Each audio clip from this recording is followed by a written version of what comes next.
Hi everybody and welcome. Today I have JBL Live Beam 3 headphones and I'm going to show you how can you easily manage smart audio and video.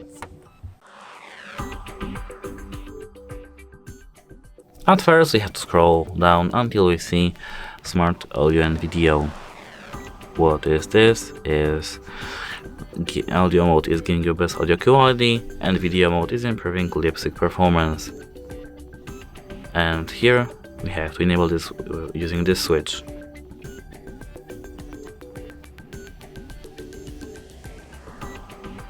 Now we have to wait a moment because it may take some time. And now, as you can see, we have audio mode and video mode. For example, I want to enable video mode.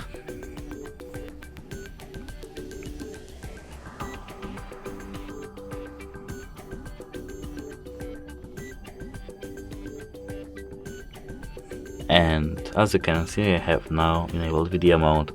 If I want to disable smart audio and video, we have to tap on this switch.